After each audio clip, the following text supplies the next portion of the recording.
Basi ningependa kuleta ujumbe wa Bwana kwetu mchana huu wa leo, na ningependa kuanza ujumbe wangu kwa kupeana theme, alafu nitauliza swali. Na theme ya ujumbe wetu siku ya leo ni the value God has placed on man. The value God has placed on man, au dhamana. Walimu wa Kiswahili wataniambia kama ni dhamana au ni dhamani. Sijui ni gani ni dhamani au ni dhamana, kwa wale waliopita vizuri Kiswahili. Sijawahi weza kutofautisha hizo mbili vizuri, lakini Kiingereza ni the value God has placed on man. And nina swali kwetu sisi wote, na yule atakaye kuwa mjasiri anaweza nijibu. Niulize, katika maisha yako, kando na watu, maana kila mtu ako na watu wamemsingira, uko na familia, uko na watoto, uko na mke, uko na mume, uko na watu wenu, ndugu na dada, kina wazazi na wengineo. Kando na hao watu, ni nini kingine ambao kwako wewe ni cha dhamana kubwa sana? What else that is of great value in your life beside human beings? Ni nini ingine unaweza sema, kwangu kitu fulani ndio ninaipenda sana, ina dhamana sana? Inaweza kuwa ni shamba, inaweza kuwa ni plot, inaweza kuwa ni nyumba, inaweza kuwa ni gari, inaweza kuwa ni kazi, biashara, and so on and so forth. When ukipewa nafasi uambiwe umepewa siku 2 ubebe kile kitu kimoja katika maisha yako cha dhamana kubwa kwako, ungechukua nini? What is that thing that is of a greater value in your life? Kuna mtu mjasiri anaweza sema lolote hapo? Yes, Baba Ngugi. Baba Jenga, mic iko wapi? Tusikie Baba Ngugi anasema nini.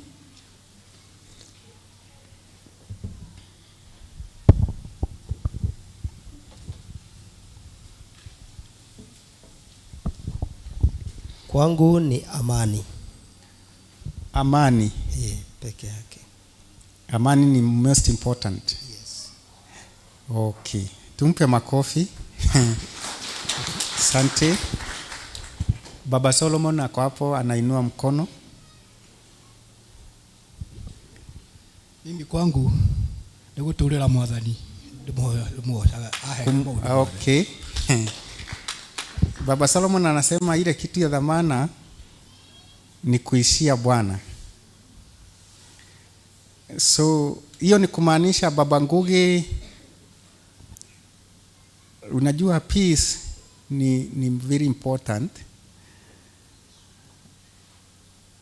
lakini ili ujue ndio ya dhamana sana kwako, inategemea nikija nichukue mashini zako za kazi, bado amani utakuwa nayo? Hebu tafakari hiyo. Maana ikiwa kuna kitu ninaweza chukua kwako, amani yako ipotee, ni kumaanisha hicho kitu kilikuwa cha dhamani kuliko amani. Are you getting my point? So amani ni ya dhamana kubwa sana, na nashukuru Mungu maana Baba Ngugi amesema ni nini hiyo ambayo inaweza chukuliwa kwako usikie amani imepotea. Na hapo ndio utajua the most important thing. Baba Solomon naye anasema ni kumuishia Bwana, which is also very very important na of great value. Lakini ni nini hiyo unaweza fanyiwa na mtu uweke Yesu kado kwanza? Maana si kuna watu wamerudi nyuma, wengine wamerudi maana wamechokozwa, wametukanwa, na before akumbuke ameokoka, hata na yeye ameanguka kwa majaribu. Bwana sifiwe. Wakati wa zamani matangazo ya Vivo ilitangazwa kwa redio, na maana hakukuwa na redio nyingi siku hizo, na ninajua labda jambo hili wengine wetu wanaweza kuwa hawana habari nayo. Kwa wale majenzi, kuna wakati Kenya yote tulikuwa tunasikiza KBC peke yake, lakini jioni kulikuwa kunakuja radio zingine za vernacular zinapewa kila radio. Was it that a minute? I don't know, sijui, sikumbuki. Na matangazo ya Vivo ilikuja, na ninaona kama ni mama ako hapo anaendelea kuchonga viazi, na redio inasidi kusema kifo cha tangazwa, safurani wa fulani, sijui nini, hana shughuli, lakini wacha yende asikie jina linakala mtu wao. Anaachana na viazi na anatunyamasisha akisema fanyeni nini? Nyamaseni kabisa tusikie. Nyinyi hamjuagi hata watu wenu wakikufa. Sasa tunanyamaza sisi wote kwa nyumba, tunasikia. Majina ikiendelea kutajwa, akisikia si mtu wao anasema huyo simjui. Ni mtu tu amekufa, lakini hana dhamani kubwa kwetu, maana si wetu. Bwana sifiwe. So peace ni muhimu na ni ya dhamani kubwa, lakini peace inahitaji msingi ijengwe juu yake. So huo msingi ukibomolewa, amani inaweza potea, na hapo ndipo utajua hichi kinachopoteza amani yangu ndio cha dhamana sana, na nitakichunga. Hallelujah. Baba Ngugi, are we together now? Wokovu Baba Solomon ni wa dhamani kubwa sana. Actually hizo vitu mbili mmetaja, mtu akapsipata dunia hii, maisha yake iko sawa sana. That peace na uwe na Mungu. Maana amani ina dhamana kubwa kuliko pesa. Kuna watu wako na pesa mingi lakini hawatulii. Si ni kweli? Lakini hizo vitu mbili zinahitaji msingi ili sisimame. Lazima kuna vitu hapa na pale ambayo haijaguzwa, haija katika. So ninajua tuna jawabu nyingi na vile vile ninajua saa ingine tunaweza kosa ujasiri wa kusema mimi ni pesa. Pesa, ukigusa pesa yangu, kuna ndugu moja na niliwaeleza story hii huko kwetu, amebarikiwa na Mungu na amejenga maplot. Na pastor moja akaenda kumsugumzia neno la Bwana na akamwambia siku ile tarubeta italia, nyumba kama hizi tutasiacha, sitachukuliwa na watu wengine. Sasa anamwambia apokee Yesu, maana hata utajiri pamoja na kwamba ni mzuri, at some point atauacha. Na wakati mhubiri alifika akasema hivyo, yule ndugu akageuza sura, ati nyumba sitachukuliwa na watu wengine. Akasema kwa Kikuyu, mundu alohutia nyumba yako Ngai muira. Unasikia baka ana hapa, ati mtu aguze nyumba yangu, Mungu ni shuhuda yangu vile nitamfanyia. Hata amesahau mhubiri amemwambia hata wewe utakuwa umefanya nini? Umeenda. That means katika maisha ya huyo mtu the most important thing ni hiyo plot yake. Anasikia ukichezea hii tutapitana kabisa. Praise the name of the Lord. Hallelujah. Sasa dhamana ya vitu inategemea mwenye vitu. Kuna watu wanadhamini sana mashamba. Hata wakipata tu pesa wanaongeza ingine. Wakipata tu wanaongeza ingine. Na hata akiwa mgonjwa hataki hata moja iuswe alipiwe madawa. Anataka zikae. Kuna watu wanadhamini sana mifugo. Hata akifika tu kwa boma jioni, haulizi watoto wameshidaje, mke ameshidaje, anauliza yuko wapi yule paka. Siku na wao, nilisikia mzee mmoja alidhamini sana umbwa kuliko baka familia yake. anakuja na nyama anapatia umbwa na hajatia watu. Na siku moja mke wake anasema akifika jioni anakuja straight kwa nyumba ya umbwa. Anaitoa, anaipapasa papasa, wanacheza hapo. Sasa siku moja umbwa yule akawa mgonjwa. Na yule mzee akamwachia mke wake 5,000 aite veterinary akuja amtibu. Na mke wake akajua siiti veterinary kwani umbwa ni nini? Akatumia pesa kidogo akanunulia umbwa sijui maini, akampatia maini au chakula, sijui masiwa. Hii ingine akatumia. Umbwa jioni akafa. Yule mzee akarudi. Alikuja straight mpaka kwa keji ya umbwa.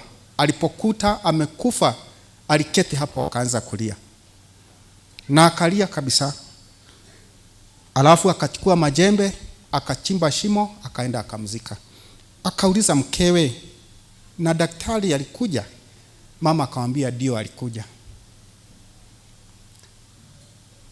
Lakini mama aliogopa, maana aliona reaction ya huyu mzee, akijua daktari hakuja kutakuwa na shida. Akapigia yule veterinary akamwambia, mzee wangu akikuuliza kama ulikuja kutibu umbwa, asema ulifanya nini? Ulikuja. Lakini baadaye yule veterinary walionana na yule mzee. Na mzee akamuuliza, kwani huyo umbwa ni nini shida? Na yule veterinary akamwambia ukweli, akamwambia mimi sikuja kutibu umbwa. Sikuitwa. Na hiyo boma iliharibika kabisa. Na hata mzee alipojaribu kusugumziwa na mama akamuuliza, kwani umbwa na mimi ni nini ya muhimu? Mzee akamwambia hiyo umbwa ilikuwa muhimu kuliko wewe. Kama ni yenyewe ningeachia 5,000 itafute daktari, ingemtafuta. Na maneno mengine mengi ya uchungu. Wengine wanaume sana sana hii wanapenda muziki.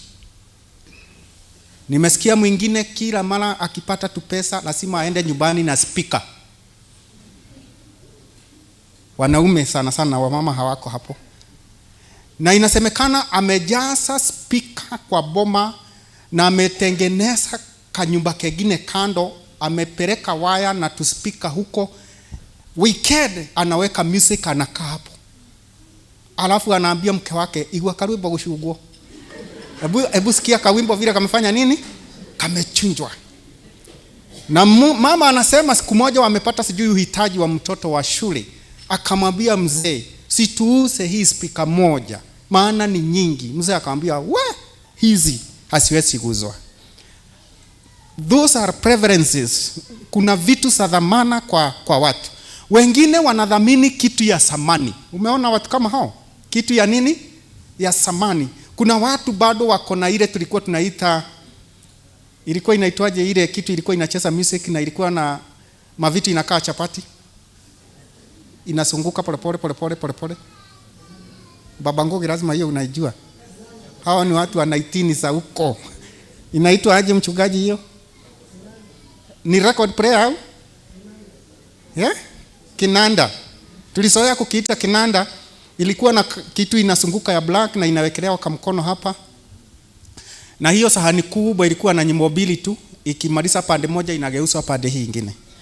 There are men bado wameweka hizo vitu mpaka leo.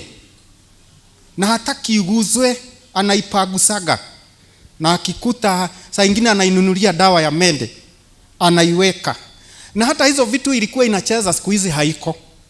Huwezi ipata anywhere. Ameweka labda zile za samani. From time to time anatafutaga mabetri, anakuja anaisikiliza hizo nyimbo za samani, Sakina Kamaru na wengine. Na ukiiguza mtapitana na yeye. Bwana asifiwe. Wamama na wao saa nyingine utakuta mama anadhamini sana manguo. Wardrobe imejaa mpaka akaambia mzee tuongeze ikue kubwa. Nguo zingine alifaa mara ya mwisho 2018. Na ukataja umwambie peana zingine, anakunyamasia siku 2.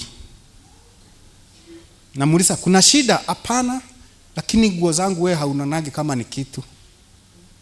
Wengine wa mama ni vikombe na masahani na vitu zingine ambazo labda wanaume hawaoni dhamana yake sana. Vile vile wamama wengine wanadhamini pesa zaidi. By the way, ni wastue kama mtastuka. Do you know women love money than men? Yes. That is the truth. Ni rahisi mwanaume kukusaidia na pesa kuliko mama akusaidie na pesa. Wote wakiwa nazo. Hata mkaenda hotelini kukula mkiwa ka group, wanaume 3 na wamama 3, mkule na si mke na mume, watu tu kama vile tunasapelekana tukiwa kanisani, mkule. You will note wamama wana sita wasikie wazee wanasemaje, nani atalipa hii bili. Si eti hawana pesa, wako nazo. Hello.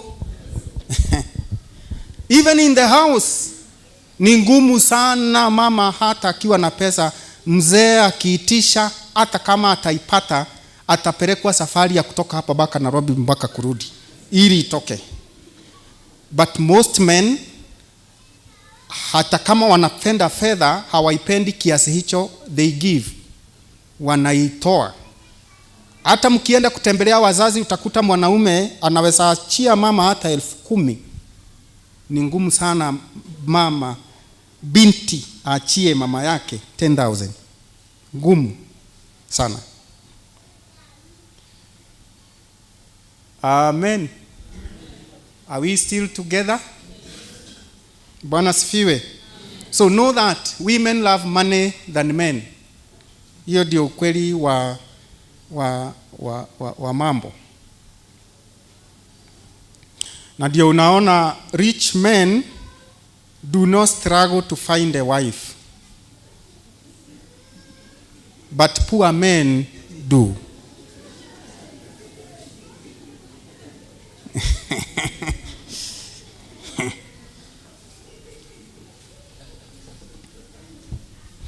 So now when we come, tunaporudi sasa kwa upande wa Mungu, Mungu anaona everything. Katika Genesis 1 and 2 kuna record ya uumbaji. Aliumba mwangaza, akaumba bingu, akaumba dry land, yani mahali pakafu kama huku. Akakusanya maji ikawa bahari. Akaumba vegetations au mimea. Akaumba celestial bodies. Celestial bodies ni vitu kama nyota, mwezi na jua. Akaumba samaki, akawaweka majini. Akaumba ndege, akawaweka huku kwa hewa. Na mwisho akamuumba mwanadamu. Vitu hizi zote zilipewa majukumu.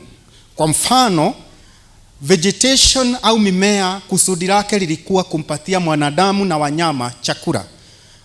Brethren, mwanzo pale, kabla ya anguko la mwanadamu hakuwa ameruhusiwa na Mungu kukula nyama. Meat was not part of his meal.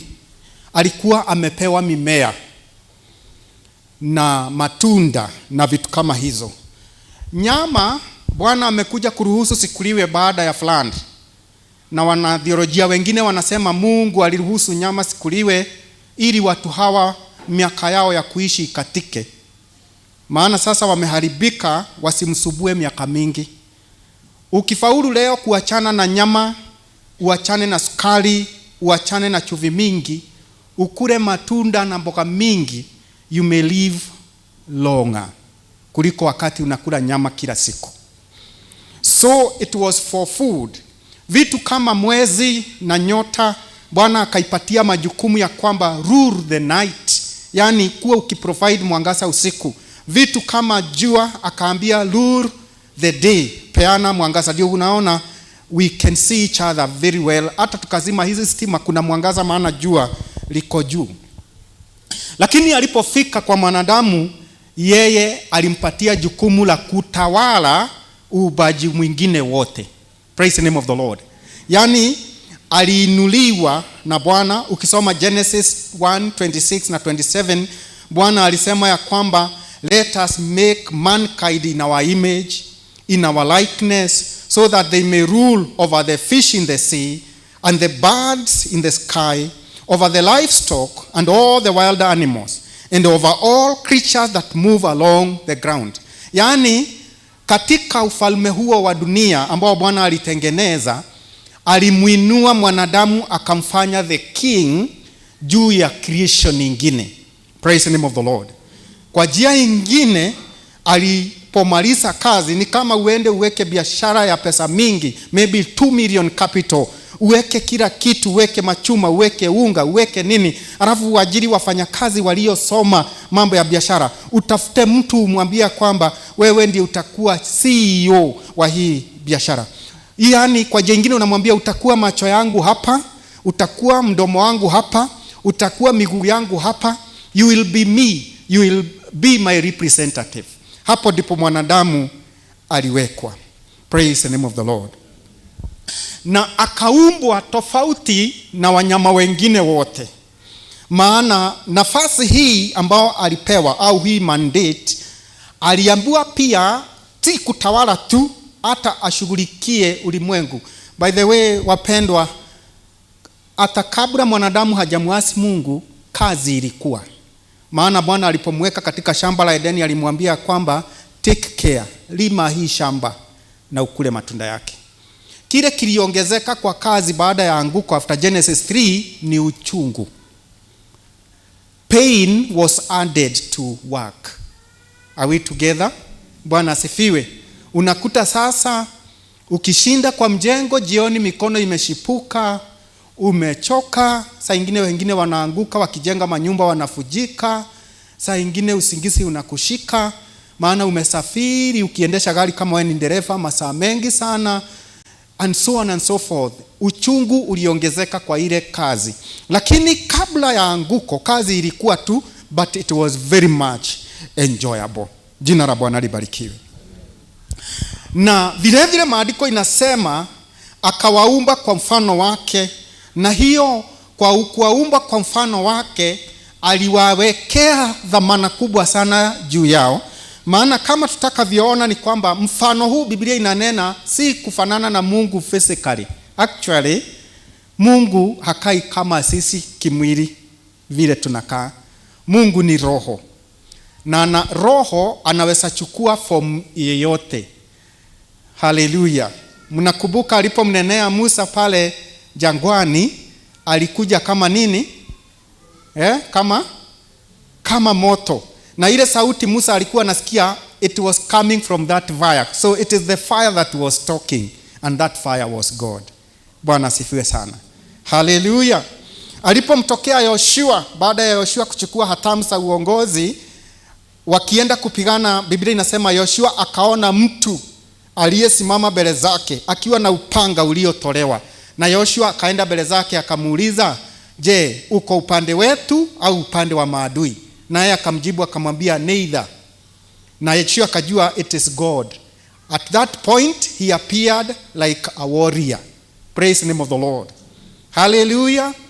Wakati alimtembelea Ibrahimu kwake wakiwa na malaika wawili ili awatume Sodom na Gomora wakaiharibu, they appeared, 3 of them, like travelers, men who are on a journey. Walitokea Ibrahimu kama wasafiri wanaofanya nini? Walio katika njia zao. Actually Ibrahimu akiwakaribisha, kujeni mnawe miguu na mkule, he did not know ya kwamba it was God and 2 angels. Bwana asifiwe sana. Na wakati amechukua fomu ya mwanadamu, anaweza function kama mwanadamu, maana walichinjiwa na wakara na wakanywa. Haleluya. Baadaye ndio Ibrahimu akajua it is God, na akaanza kumsihi Bwana kwa ajili ya Sodomu na Gomora, na baadaye Lutu akaokolewa. Na kwa hivyo mfano huu si sura, lakini ni karakta na roho ya Bwana. Haleluya. Bwana asifiwe. Kuna cousin moja wangu ambaye ni kijana wa ndugu ya mama, akinipigia simu aniongeleshe, ninasikia kama ni baba yake kabisa. Alichukua jinsi za baba yake za sauti, anaongea kama yeye kabisa. Hiyo ndio tunamaanisha mfano. Sasa huyo alichukua mfano wa baba yake kisauti. Praise the name of the Lord. Na akampatia mwanadamu huu kitu tunaita umilele moyoni mwake.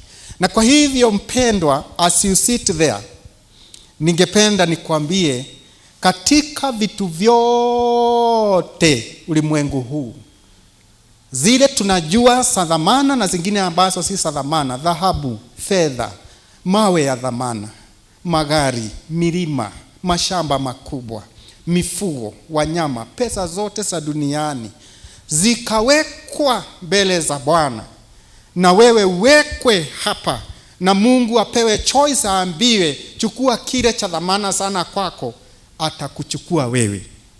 You are very important to God than anything else. Praise the name of the Lord. I would have said amen to that if I were you. Hallelujah. Katika uumbaji wote wa Mungu, mwanadamu ndiye muhimu sana kwake. Actually, vitu hizi zingine zote Biblia inasema kuna wakati zitaangamizwa zote. Lakini mwanadamu hana mahali ataangamia, ataishi milele. Praise the name of the Lord. Na basi ni nini Mungu alimfanyia mwanadamu ili kudhibitisha ni wa dhamana sana? Number one, Mungu ameweka umilele ndani ya mtu. There is what we call eternity in the heart of man. Unajua kwa nini huwezi ridhika? By the way, hapa hakuna mtu tajiri sana, ijapokuwa kwa neema ya Mungu hakuna maskini miongoni mwetu. Sema amen. We do not have a poor person here. Na kama wewe saa ingine unafikiriaga wewe ni maskini, tema hiyo mate leo na useme mimi ni tajiri. Biblia inasema let the weak say I am strong, and let the sick say I am healed. Bwana asifiwe sana. Na mimi nilikataa kuwa associated na umaskini. Hata niliambia mtu mwingine, ukienda mahali usikie matajiri wanaitishwa, kuja unipeleke. Mimi ni mmoja wao. Bwana asifiwe sana. Maana Biblia inasema as a man thinketh, so he is. Kama vile unavyofikiri hivyo ndivyo utakavyokuwa. Bwana asifiwe sana. Hallelujah. Na kwa hivyo pamoja na utajiri wote, je, unajua hata leo hii dada yangu mama Mgwanja ukaletewa bilioni 10. Bilioni 10 ni pesa mingi sana. Maana ukapewa 1 billion today. Bwana asifiwe. Ukule 20,000 kila siku, na sikikosa kuisha unatupa barabarani watu waokote. Utahitaji miaka 140 kumaliza 1 billion. Ukikula 20,000 daily. Je, unajua hata ukapewa bilioni 10 na upewe maploti kama 100 iliyojengwa magorofa Nairobi, urudi ujengewe boma mingi, kuna moja na Manga na iko na ng'ombe na wafanyakazi, na ingine Kajiado na iko na ng'ombe na wafanyakazi, na wengine wanalima, na ingine Mombasa, na ingine Nakuru, na ingine Kisumu, alafu uletewe ndege ya kutembea ambayo itawekwa mafuta kila siku. Ukisikia kukura Bisri uende choo Kisumu, unafanya hivyo. Ukisikia what else? Ukisikia leo Bisri kumekuwa baridi sana, ni Tarara Mombasa, unaenda, because ukiwa na chopper from Bisri to Mombasa ni about 45 minutes na unafika. Ukisikia leo sitaki ndege nataka Range Rover, iko hapo. Ukisikia leo sitaki Range Rover nataka Probox, iko hapo. Ukisikia leo sitaki kitu kama gari nataka motorbike, ziko hapo. Na everything, manguo unabadilisha, kitanda upewe ile inatoshana na hii kanisa, unaweza lala mwisho ule na mwisho huu na katikati.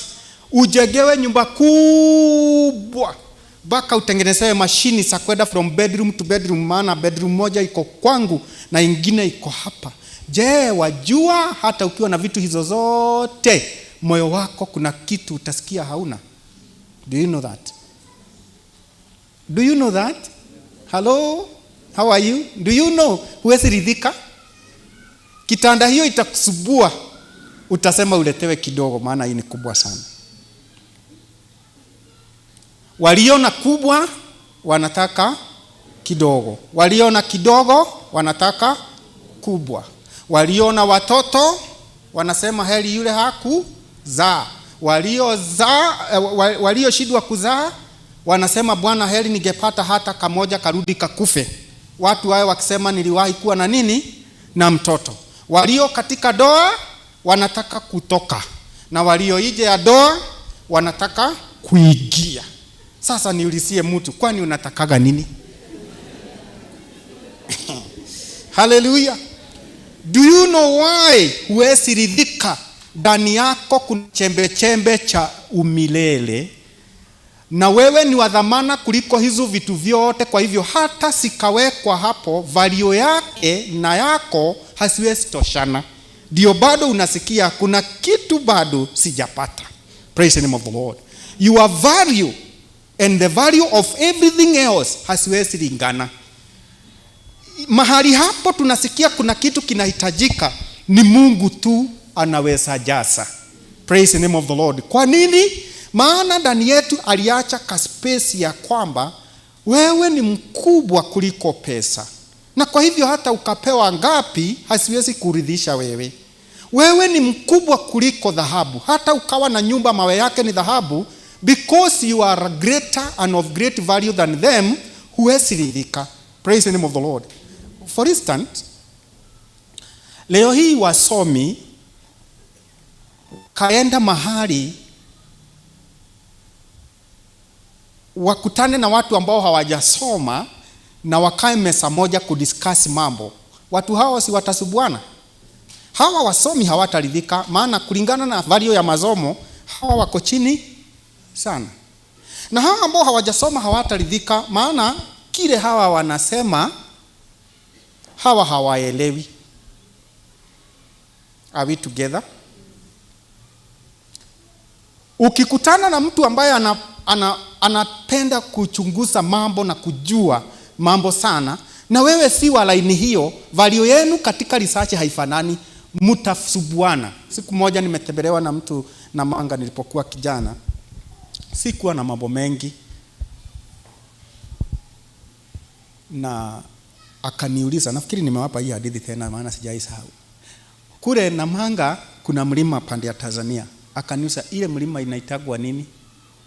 Nikamwambia sijui. Akaniuliza unakaa Namanga na haujui mlima kama ile inaitwa nini?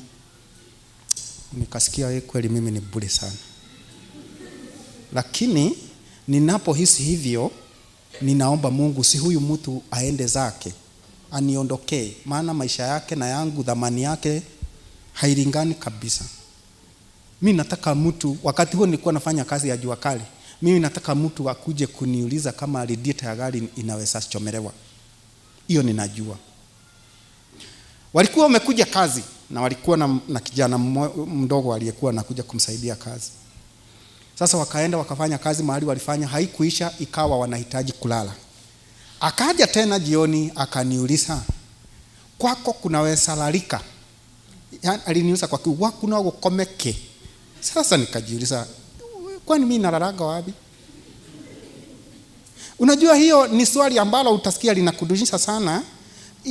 Inaguza upande wa standard ya kwamba vile ninakuona hata mlima haujui inaitwa aje, mtu anaweza lala kwa au labda unalalaga kwa shimo. Na nikasikia moyoni, maisha ya huyu mtu na yangu siwezi taka sichangamane, tutasubuana. Maana mimi ni mtu very simple. Na by the way, saa hiyo ananiuliza kama kwangu kuna salala mtu. I was a very neat young man. Nilikuwa msafi sana. Wakati kina Ruth, kina Jui na mke wangu wanaweza, hakuna kijana alitandika kitanda smart kama mimi wakati huo. Ninajua maana nilitembea hata kwa mabomu ya vijana wengine. Lakini kwa nyumba yangu kulikuwa na vitu kama 4. Kulikuwa na kitanda, na haikuwa ya kununua, nilikuwa nimeachiwa na shangazi yangu.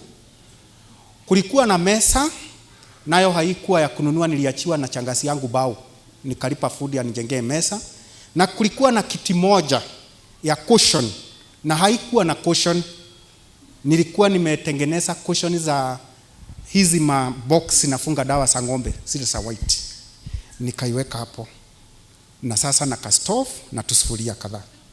But the house was very clean, very very clean.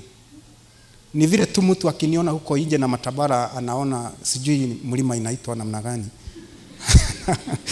ananiona bure kabisa. Lakini baadaye nilirudi kujua hii mlima ilikuwa inaitwa ya Rugido. Sasa ninajua. Praise the name of the Lord. So inakuwaga hivyo ya kwamba ukichanganywa na mali ya ulimwengu kulingana na hadhi yako uliyopewa na Bwana, haiwezi ikakuridhisha. You are higher than anything else. Praise the name of the Lord. Hallelujah. Na moyoni mwa wanadamu Mungu akaweka eternity. We know at some point mioyo yetu inatamani kitu ingine ambayo haiko hapa dunia hii, na hiyo ni uzima wa milele. Na ndio unaona hata ukisoma historia, wale watu zamani hawakuwa wamepokea Injili, hawakuwa wamepokea masomo, hawakujua mambo mengi. Wale walifanya utafiti, wanasayansi waliokuwa wanafanya utafiti wakiangalia mwanadamu alitoka wapi na nini, wanasema during those early days they noted ya kwamba watu walianza kuzikana. Na kuzikana wanaitafsiri kama a religious act.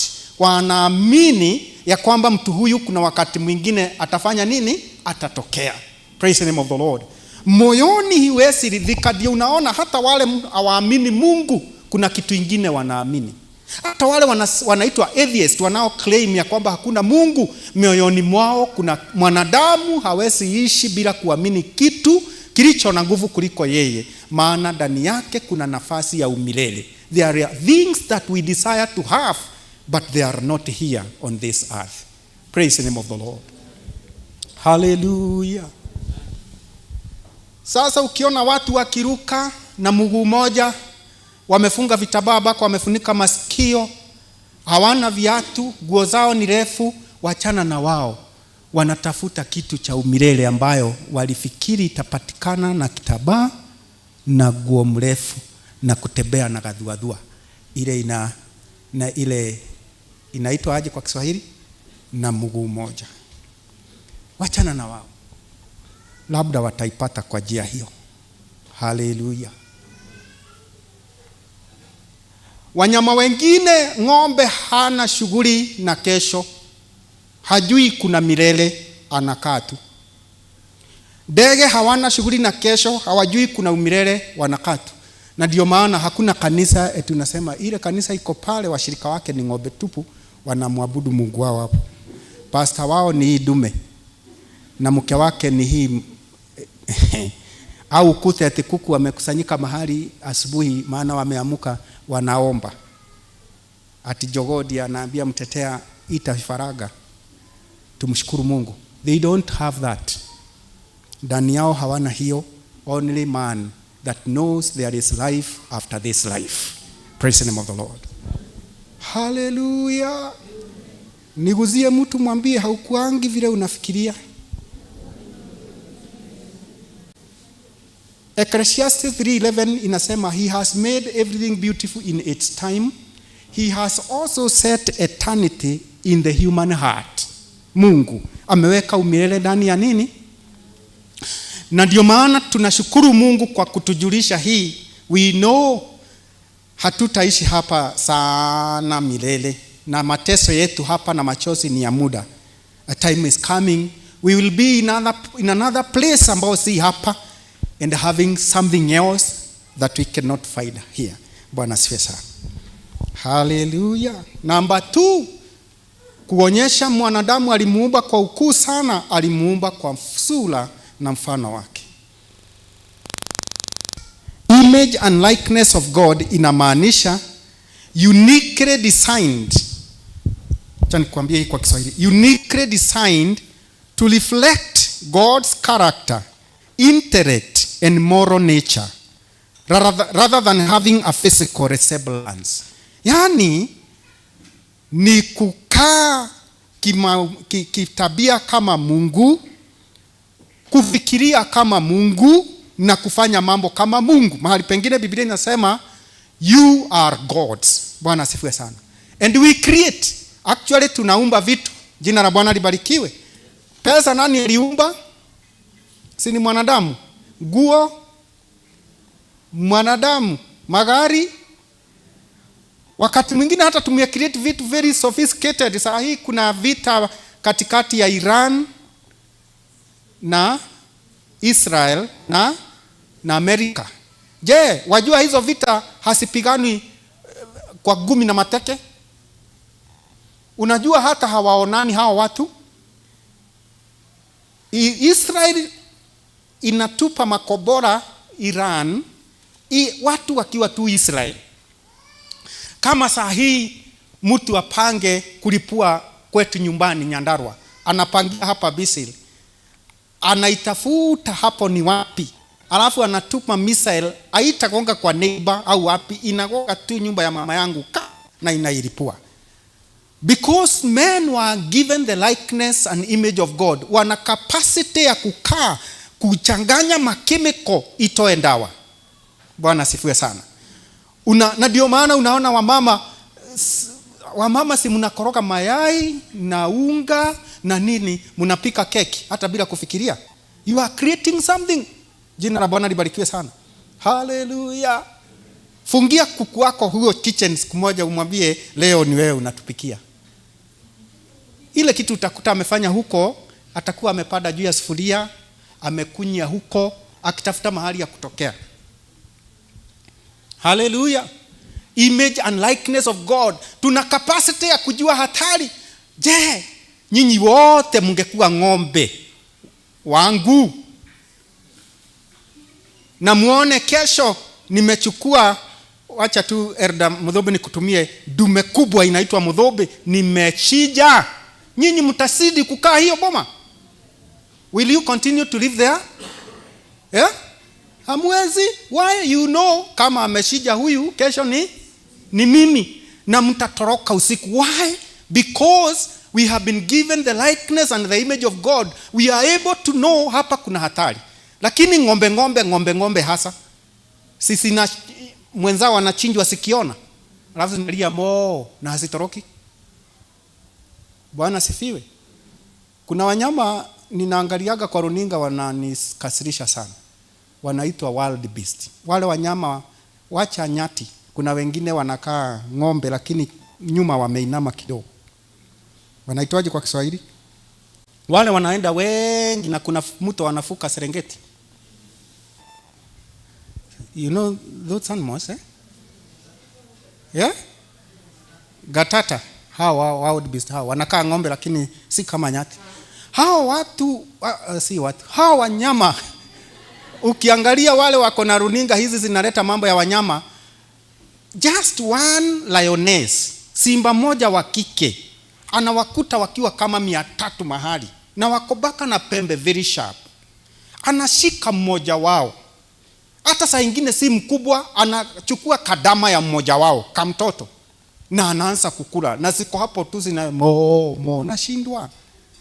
Hamwezi jua nyinyi wote mkiungana na hii mapembe yenu mnahesaua huyu simba au asiwezi huwa? Nilisiangalia wakati mwingine nikasikia kusiita seminar, nisifundishe niwaambie with your number, the numerical strength, hamfai kutishwa na simba wawili au watatu. Bwana sifiwe. Au hiyo si kweli? Lakini wale ni wanyama, si mwanadamu. Watakuliwa wakuliwe mpaka dunia itakapoisha. Na hakuna hata mmoja wao atakaowaita mkutano waambie tujadiliane vile hatutakuliwa na huyu simba tena. Wataremain kumtoroka, though physically they are stronger and numerically they are very many. Wataendelea kukuliwa. Lakini sisi, hallelujah, we know. Hata ukanasalamia leo, kama niko na shida na wewe utajua. Hata kama sijasema kitu, vile tu nitakusalamika, you will know. Kama pastor hana shida na mimi, kuna kitu inafanya nini? Inamsubua. Hallelujah. Akatupatia baka nze za mapua, you can know kwa jirani kuna chapati. Mapua tu imetembea kwa jirani na ikarudi na ikakuletea habari ya kwamba something is being prepared. Kwa hivyo kama ulikuwa unapanga kutembea, unaweza tembea at this particular time. Hallelujah. Ikiwa kuna kitu imefia kwa nyumba yako, your nose will tell you something is rotting somewhere. Na chakula ikiungua, you will know. Praise the name of the Lord. Na kwa hivyo as we walk around the earth, ni tumiungu tudogo tunatembea, na Mungu ameturuhusu kufanya hivyo. Ndio maana tuna change mambo. Kuna tokea mambo mapya, miundo mizuri mipya ya nguo, masomo na nini, manyumba ya kifahari. Zile designs ziko leo, 5 years to come labda kutakuwa kumetokea zingine tena more beautiful. Na ni wanadamu wana hizo innovation zote, maana wana mfano na sura ya Mungu. As he created the earth, they have also power to create things. Praise the name of the Lord. Hallelujah. Number 3, walipewa purpose na stewardship. Humans are given the capacity to work and find joy in their labor. Purpose ni kumaanisha Mungu alitupatia uwezo wa kuishi maisha iliyo na mwelekeo. Bwana asifiwe sana.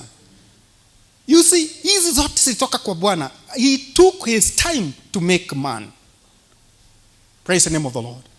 Leo hii nikasimamisha tu mtu randomly nimuulize, mwaka huu unataka kufanya nini? Atakueleza. Mwaka huu ninataka nimalizane na loan niko nayo. Mwaka huu ninataka nijenge nyumba ya kijana yangu. Mwaka huu nataka niongeze hii biashara yangu. Hakuna mtu hana mlengo katika maisha yake, ila tu saa nyingine circumstances inafanya malengo yetu isitimie. Hallelujah. Nothing else has that purpose. Ati kuna mipango ya kesho iko nayo. Si even wale primates ambao wamekaribiana sana na mwanadamu kimaumbile kama gorilla na nini, hawana eti kesho nataka nijenge kitu au nihame hapa niende mahali pengine. Hapana, wanakuwa controlled na seasons. Kuna wakati wa kuhama kwa ajili labda hapa kuna kiangazi na pande ile ingine kuna mvua. Wakati mwingine wana sense danger kama ya moto na nini na nini. Lakini wewe unaketi na kusema before the year 2026 ends, ninataka niwe nimenunua gari. That is uniqueness ambao Mungu aliweka ndani yetu. Jina la Bwana libarikiwe sana. Hallelujah. Ayubu 32 verse 8. Neno la Bwana linasema ya kwamba there is a spirit in a man, the breath of the Almighty that gives them understanding. Hallelujah. Yaani ndani ya mwanadamu kuna roho ambayo ni pumzi ya mwenye enzi inayowapa wanadamu kuelewa. Praise the name of the Lord. Hallelujah. Na finally Mungu ili atuonyeshe kwamba we are unique, alitupatia kitu kinaitwa divine love and redemption. Sunday tulielezwa ya kwamba kuna nguvu za dhambi, lakini Bwana alikuja kuturekebisha. Je, wajua Mungu alikuwa na uweza wa kumaliza wanadamu wote walipomkosea na kuuba wengine? Do you know that?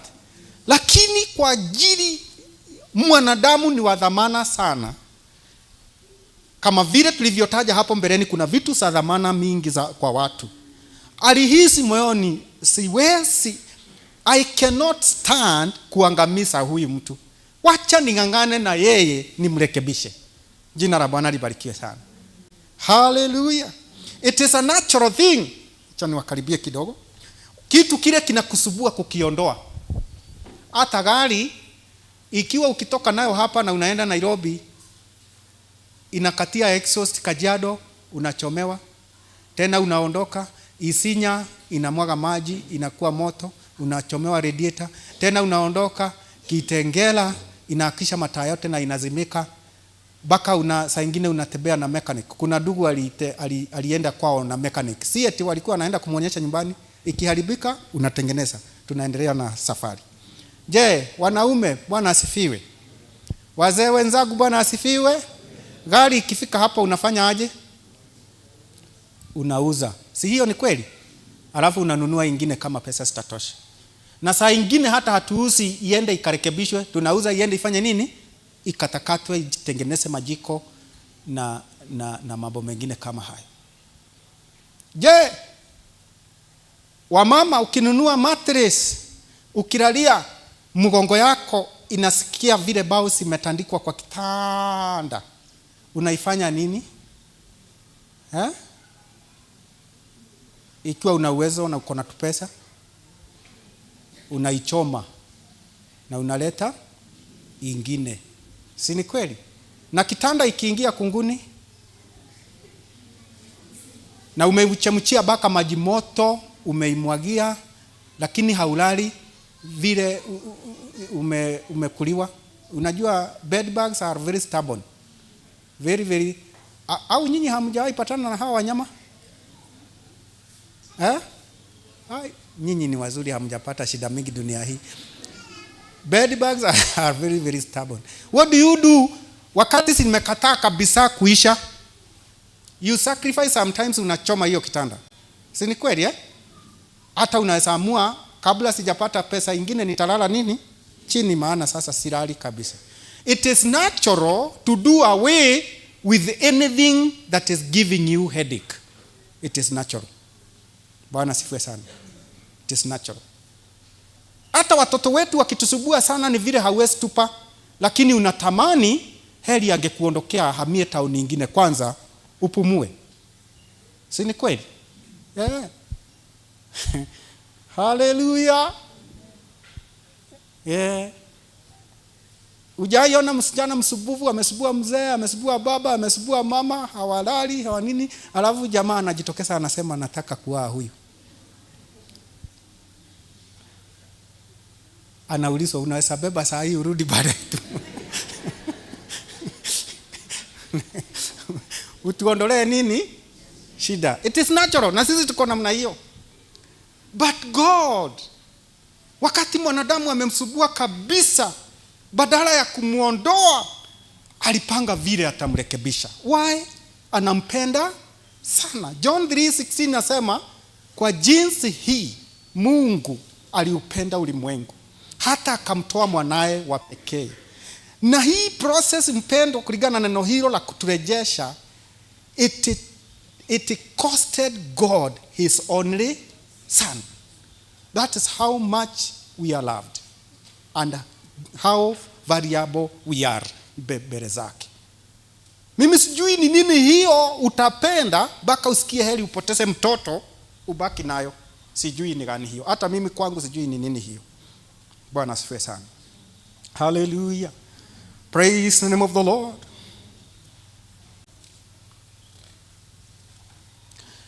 Na neno la Bwana likisema kuhusu mwanadamu, sitawaweka sana wapendwa, naona nimetumia muda wangu tayari. Psalms 8:3-5 inasema, huyu mtu anashangaa kwa nini Mungu ampende mwanadamu namna hii. Anasema, when I consider your heavens, nikiangalia mbingu zako, the work of your fingers, the moon and the stars, which you have set in place. Yani anasema nikiangalia mbingu zako, hii kazi ya kuchangaza. Anasema mstari wa 4, what is mankind that you are mindful of them, human beings that you care for them. You have made them a little lower than the angels and crowned them with glory and honor. You made them rulers of the work of your hands. You put everything under their feet. Anauliza huyu mtu, ninapoangalia mbingu na vitu zote umeumba na shindwa, mbona ushindilie mwanadamu sana? Ukampa utukufu na heshima, hata ukampatia utawala. Why? Hallelujah. Even the Bible, the psalmist alishangaa, hakuelewa why this love, why this value. Na kuna vitu vingine mimi naona unafaa kushughulikia, lakini Mungu moyo wake hautoki kwa mwanadamu. Even the business of God ni vile mwanadamu atamrudia na aishi pamoja na yeye. Turn to your neighbor, mwambie, you are of a greater value. Tukijua hivi ndivyo tulivyo wapendwa, you know, ukijua ninakupenda na ninakuenzi na ninakuheshimu, unafaa kukaa aje na mimi? Unajua kuna mahali kwa neema ya Mungu tunaenda, unapewa treatment mpaka unatamani usirudi huko tena, na unatamani watu hao wasiwahi ona udhaifu yako. Sijui kama umeshaifika mahali kama hapo. Kuna mahali niliitwa kuhubiri siku moja, na Mungu akanitumia kwa njia kubwa sana, kiasi ya kwamba tukienda kukula na tuko mpaka na watumishi wa Bwana wakubwa kuliko mimi wa eneo hilo, mama mwenye nyumba anaambiwa bariki chakula, ananiweka kwa maombi ya chakula. Mungu, huyu mtumishi wako tunayempenda kutoka Kajiado, umulinde, ametubariki. Yani katika maombi ya chakula ninapewa paragraph kama 2. Unajua kuna wakati utapenda mtu na maana huwezi mwambia directly, ujifiche kwa maombi. Yeah? Sio na wamama wako expert in this. Hata wakati wa mama anataka kukwambia kitu gumu, anaificha kwa wimbo. Si ni kweli? Anaificha kwa nimeamua kufuata Yesu. Si tuendelee wa mama? Nimeamua kufuata Yesu. Nimeamua kumfuata Yesu. Sitarudi nyuma, sitarudi. Muse na watoto wakinikataa.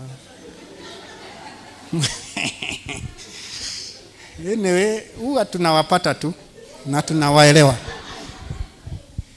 Bwana sifiwe. Haleluya. Au mzee anakutishatisha ya kwamba atakufukuza saa 9, unaenda table room na unahakikisha unaomba katika jina la Yesu. Boma hii Bwana ulinipa na sitoki, in the name of Jesus. Kila roho ya kuniondoa tunawapata tu na tunajua roho hiyo. Bwana sifiwe. Anyway, Bwana ni mwema. So niliposikia vile hawa watu wamenipokea na heshima walionipa, na hata nikaanza kusungushwa, kila branch ninasungushwa na gari ya senior pastor wa eneo hilo, na heshima mingi sana, moyoni nilihisi singependa hawa watu kuwahi kuwakosea. Number 2, singependa wajue madhaifu yangu. Maana wameniinua hapa na mimi ninajua mimi si kitu. Mungu ndiye amewatembelea. Lakini wanadamu huona mtu. Bwana asifiwe sana. Kuna mtu atakutreat usikie singependa mimi tupitane mahali. Praise the name of the Lord. This God, dear brothers and sisters, ambaye ana kila kitu, hawezi kosa wanadamu wengine akiamua kutuangamiza, lakini ameweka dhamana kubwa sana juu yetu. Ndugu wapenzi katika Bwana, kitu cha kwanza cha kumfanyia, we should love and serve him with all our might. Praise the name of the Lord. Hallelujah. Ukijua hata katika kazi ya wokovu, he did not serve us justice, he served us mercy. Do you know that? Mungu hakutupatia haki. Haki ilikuwa tukufe kwa ajili ya dhambi zetu, lakini akaondoa haki akatupakulia rehema, ya kwamba you deserve to die, but instead of death I give you mercy, live. Praise the name of the Lord. Hallelujah. Tunafaa kumpenda zaidi.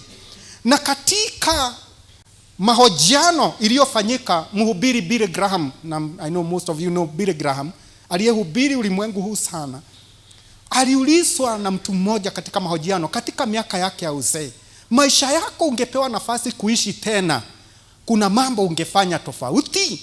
Na hivi ndivyo Billy Graham, akiwa mzee sana, akiwa sasa hahubiri, anagoja tu kupumzika aende nyumbani, alisema ya kwamba I would study more. Sikiza maneno ya Billy Graham. Yani he answered, if you are given, this was the question, if you are given your life to live again, Are there things you do differently? Akasema yes. Akaanza kusema I would study more, pray more, travel less, take less speaking engagement. Alafu akasema spend more time in meditation and prayers, telling the Lord how I will love him. Bwana asifiwe sana. Alafu akamaliziana kusema and adore him and looking forward to the time we will spend together in the eternity. Anasema ningepewa maisha yangu tena, ningestand more kuhusu Mungu, niombe sana, ningeacha kutembea sana, maana nimetembea sana, na niache kwenda kusugumsia watu sana, nikae mahali nikimwambia Bwana vile ninavyompenda. Unaweza pima maneno hayo ikitoka kwa mtu wa Mungu mzee anaelekea kwenda mbinguni. Bwana asifiwe sana. Na anasema ningerudishiwa maisha yangu tena, kuna mambo ningekata, nitumie muda huo kumwambia Bwana, oh hi, how I love you Jesus. Praise the name of the Lord. And this is the time, brethren, tunafaa kujua alitupenda sana, akaweka dhamana kubwa sana juu yetu ambao hatustahili. We should serve him more and love him more. Praise the name of the Lord. Hallelujah. Number 2, what we should do to the Lord, take his corrections with love. Take his corrections with love. Ikiwa hakutuangamiza tulipokuwa tunafaa kuangamizwa, ni kumaanisha akinikemea leo, hakika anajua nimepotea njia. Si ni kweli eh? Maana Biblia inasema ya kwamba better a rebuke from a friend than a kiss from an enemy. Si ndio maandiko inasema? Eti heri ukemewe na rafiki kuliko kupigwa busu na adui. Why? Kemeo la rafiki ni la ukweli. Jina la Bwana libarikiwe sana. Hallelujah. Revelation 3:19, Bwana anasema those whom I love I rebuke and discipline. Hallelujah. We should, ukiambiwa na neno la Bwana wacha hii, ujue inatoka kwa moyo uliojaa upendo. Hallelujah. Mimi katika maisha yangu, kando na watoto na mama na watu, mimi ninapenda gari kabisa. Hata hii ilipokuja nilikuwa naipagusa kila siku, baba kama mama kaniambia, hey, si hii gari umeiosha sana, sitaki kuona kafubi mahali. Na siku nyingine inaharibika, ninaipeleka Nairobi Girogon, na hao watu saa nyingine hawana huruma na gari ya mtu. Inagongwa manyundo. Kwanza kuna kitu inafunguliago hapa kwa miguu, sijui lazima igongwe manyundo ili itoke. Na mimi nawauliza, hakuna njia nyingine ya kufanya nini? Wanaume haleluya, mnasumbuka kama mimi. Hakuna nini? Hakuna njia nyingine. Na siku nyingine nimeharibikiwa na gari nikitoka Meru, nikaingia na nilikuwa ninajua shida yake iko wapi. Nikakitu kalikuwa kanapata makaa, kanakwama. Nikapewa mechanic ambao sijui karibu na Embu. Mechanic anakuja kuanza kufungua kibuyu ya maji ya wiper, na mimi niko tu hapo, sijui na nini nyingine. Nikamuuliza shida hiyo iko na hii gari iko hapo, akaniambia sote zimeshikana. Nikanyamaza kwa muda, nikamwambia enda kabisa. Enda wapi? Hapo panaitagwa kabisa. Na si kumwambia na sura ya pasta.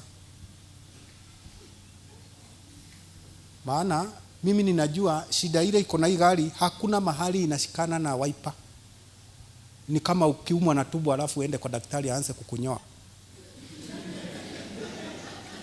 Unamuuliza, na wewe ni mama umeshughulikia hiyo nywele iko smart, unamuuliza tubu na nywele zinashikana wapi? Anakwambia sote zinashikana. Utaendelea unyolewe? Yeah? Hapana, huwezi kaa hapo. Lakini saa nyingine, maana ninaipenda na ninataka ile shida inaisubua iondoke, ninakubali ipigwe manyundo. Nikiambiwa hakuna njia nyingine, ninafanya nini? Ninakubali ipigwe nini? Manyundo. Inapigwa tu nikiwa tu hapo.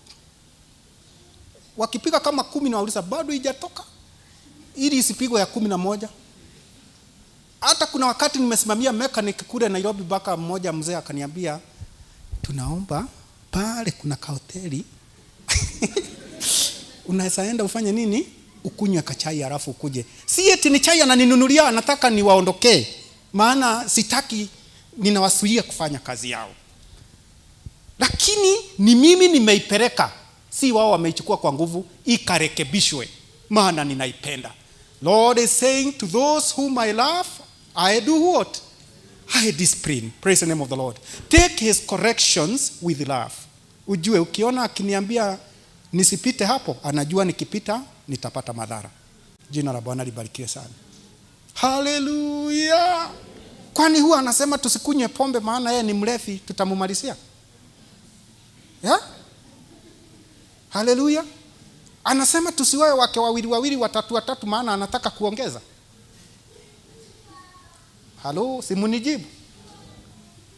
Hapana, anajua ukilewa utarudi nyumbani na vidoda, utakuwa umepoteza pesa, huko kwa ulevi unaweza pata magonjwa, na hata jamii yako itafanya nini? Itasabaratika, na sitaki kukuona kwa huzuni. Kwa hivyo anasema usikunywe pombe. Haleluya. Na Mungu anaturekebisha kwa njia gani? Kwa neno lake. Anaweza tumia ndugu yako, dada yako, msikize kwa upendo. Na ya mwisho, jambo lile tunafaa kumfanyia Bwana, wapendwa, we should do the third thing. Don't look down on yourself. Usiwahi jidunisha, usiwahi jidharau. Bwana asifiwe sana. Nena lugha moja na Mungu. Alitokea Gideoni in the book of Judges 6:12. Gideoni alikuwa amejificha, maana aliogopa wa Midiani, lakini wakati Bwana alimtokea alimwambia, you mighty warrior. Bwana asifiwe sana. Hallelujah. You mighty warrior. Any gospel that is being propagated to bring you down haijatoka kwa Mungu. Hallelujah. You can do greater things, maana unakaa kama Mungu. Biashara hiyo yako inaweza inuka tena. Wachaga kukiri ya kwamba sinaga kidole ya biashara. Si kuna watu wanasema hivyo? Sina nini? Ate sina kidole ya nini? Ya biashara. Yani, in other words, mimi siwezi faulu katika biashara. Usiseme hivyo. Sema ninaweza fanya biashara na ifanye nini? Na ifaulu kwa jina la Yesu Kristo. Saa hiyo unanena lugha moja na Mungu. Praise the name of the Lord.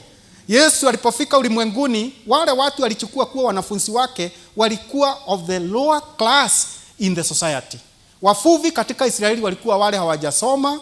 Si hata maandiko inasema walipoangalia na wakajua hawajasoma na vile wako na ujasiri, wakajua lazima walikuwa na Mwokozi. Bwana asifiwe sana. Lakini hao ndio walichukua, maana kila mtu ana valio yake ambao Bwana amempatia. Praise the name of the Lord. Tusijidunishe vile tu ulivyo. Hata kama ukienda na ukirudi mtu hawezi tofautisha, maana mbele ni flat na nyuma ni flat. Don't let anyone look down on you. Praise the name of the Lord. Hallelujah. Ongea lugha moja na Bwana, mwambie nitakutumikia. Timothy aliambiwa na Paul katika 1 Timothy 4:12 ya kwamba don't let anyone look down on you because you are young. Usidhubutu mtu yeyote akudunisha maana wewe ni mdogo. But set an example for the believers in speech, in conduct, in love, in faith and in purity. Bwana asifiwe. You are not made small. Therefore, do not belittle yourself. You are not little. Unaweza fanya mambo makubwa sana, lakini utaifanya ukiacha kung'ang'ana kuwa mimi. Hautawahi kuwa mimi. Bwana asifiwe sana. Wacha kung'ang'ana kuwa mama Masi, using'ang'ane kuwa mama Ajenga. Kaa kuwa wewe. Mungu alikuumba hivyo. Mama Koi, using'ang'ane kuwa nani? Unataka kuwa nani? Haleluya. Kuna wamama wanasema nikajipata tu na mwili ya mama Koi hivyo mimi nitafurahi. Using'ang'ane kuwa yeye, kuwa wewe. Kaa na baba yako. Bwana sifiwe. Naye mama Koi, kaa na baraka yako kubwa. Ninafurahi maana huwa unasema unatakaga hivyo ikiwa mzuri na unatuheshimisha sana. Unapoondoka hivi yule mama ni wafurugusi wanasema ndio. Watu haleluya. Bwana sifiwe sana. Little by little, kaa na pesa yako. Little by little, ukijiamini na umwambie Bwana, najua uliniumba niendelee, itaongezeka. Utatoka nyumba ya kukondisha. Sema amen. Ninamalizia. Hii ni maombi ninaomba. Utatoka nyumba ya kukondisha, utaingia yako. Utaendesha nini? Gari ambayo ni yako. Wale wanataka pikipiki, mtafanya nini?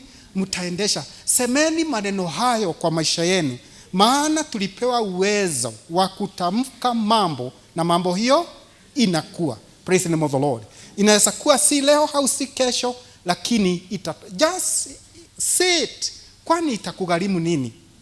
Itakugharimu nini kusema siku moja nitaishi kwa ghorofa? Si ni kusema tu. Praise the name of the Lord. Say it and believe in the Lord. Praise the name of the Lord. Usijidunishe, maana Biblia inasema baadhi ya wale watu hawataingia katika ufalme wa mbinguni, according to Revelation 21:4, ni waoga. Wanaosema siwezi na siwezi. During the time of Gideon, watu walitokea 32,000. Bwana akamwambia Gideoni, waambie hawa watu, yule mtu anafanya nini? Anaogopa na kutetemeka, afanye nini? Arudi. Na wao wanaume walikuwa waoga wengi sana.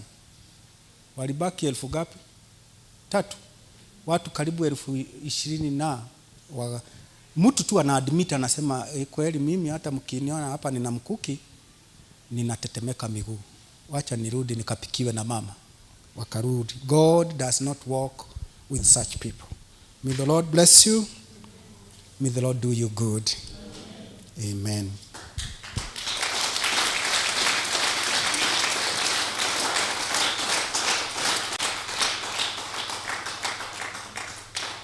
Thank you so much for applauding.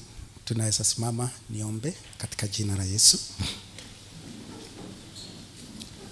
Father, in the name of Jesus, we thank you, our Lord and God, for speaking to us today and reminding us that our value in your sight is greater than anything else.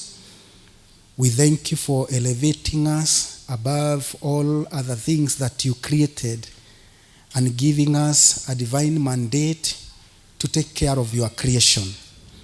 We thank you because even when we were disturbing your heart, when we were walking in ways that were not pleasing to you, Father, you never planned to destroy us. But instead, you gave up your only Son who died on our place and took our shame, and now we are your sons and daughters again. May your name be glorified. Therefore, Lord, we pray that you will help us to love you and serve you with all that we are. Give us also grace to be men and women who will take corrections from you with love, in the name of Jesus. And also help us to have faith enough to know that we are great. We are men that have been created by your image and likeness. In your image, O God, we can function like you do.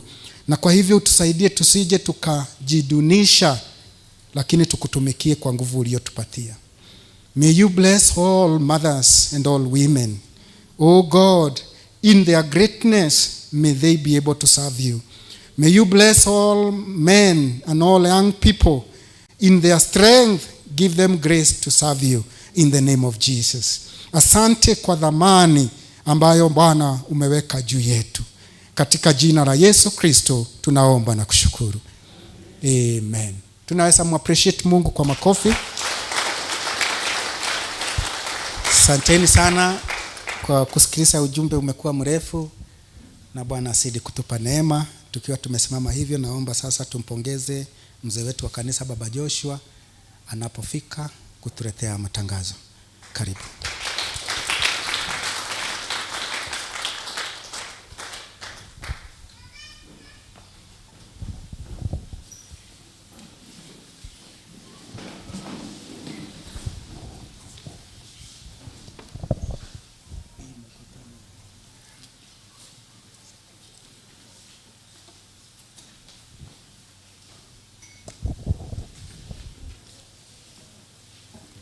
Hallelujah. Tumepata ujumbe. Asanti, nimeokoka, Yesu ni Bwana, na ninashukuru kusimama hapa niwalete matangazo na nimebarikiwa. Matangazo ni mengi, usikilize tu kwa makini sana ili usipoteze chochote. Ni wiki ya shughuli nyingi.